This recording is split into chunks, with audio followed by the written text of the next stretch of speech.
امام حسین علیہ السلام کا پانی بند کر دیا۔ رسول اللہ کے خاندان کے چھوٹے چھوٹے بچے پانی پانی کی صدائیں بلند کرنے لگے۔ تاریخ نے لکھا 3 دن رسول اللہ کے خاندان کا پانی بند تھا۔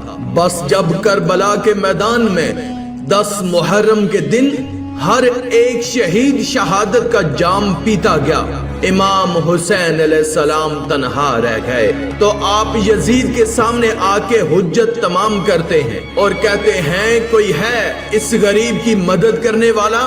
آسمان ہل گیا، زمین تڑپ اٹھی، فرشتے آ گئے، جن کہنے لگے یا حسین ابن علی ہمیں حکم کریں۔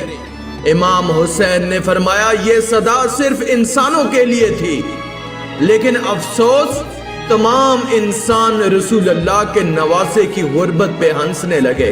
اتنے میں خیمے میں ایک بچہ اپنے آپ کو جھولے سے گرا دیتا ہے۔ بی بی رباب نے امام حسین علیہ السلام کو بلایا اور دست ادب کو جوڑ کر عرض کرنے لگی، نواسائے رسول، جیسے ہی آپ نے کہا کہ ہے کوئی اس غریب کی مدد کرنے والا، آپ کے اس شہزادے علی اصغر نے اپنے آپ کو جھولے سے گرا دیا۔ امام حسین علیہ السلام علی اصغر کا سر چومتے ہیں اور فرماتے ہیں رباب میں اصغر کو پانی پلا کے آتا ہوں۔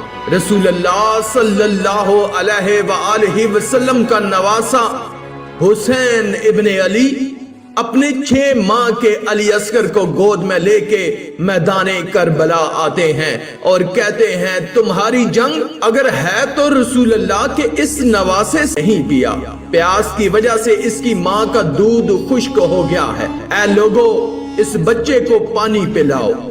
فوج یزید میں سے آواز آئی حسین پانی تم پینا چاہتے ہو اور نام بچے کا لیتے ہو، اگر یہ بچہ خود مانگے گا تو ہم اسے پانی پلائیں گے۔ امام حسین علیہ السلام نے علی اصغر کو بلند کیا اور فرمانے لگے اصغر مانگ، اپنی نانا کی امت سے پانی مانگو۔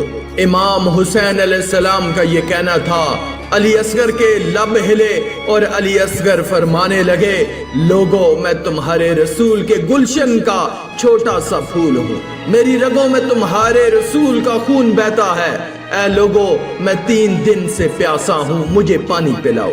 تاریخ نے لکھا علی اصغر کی صدا سے فوجیں عشقیاں ہلنے لگی، کہرام برپا ہو گیا۔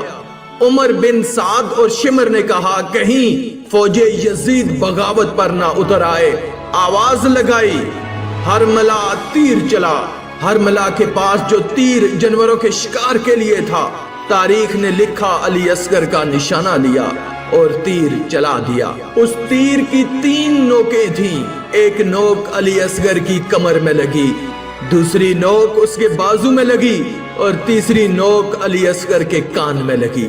تیر اتنا وزنی تھا کہ علی اصغر کو چیر کے امام حسین کے بازو پہ جا لگا۔ تاریخ نے لکھا علی اصغر کے جسم سے خون امام حسین کے ہاتھوں پر آ گرا۔ امام حسین علی اصغر کو ہاتھوں میں لیے اپنے نانا کی امت کو دیکھ رہے ہیں، چاہا کہ علی اصغر کے خون کو زمین کے حوالے کرے۔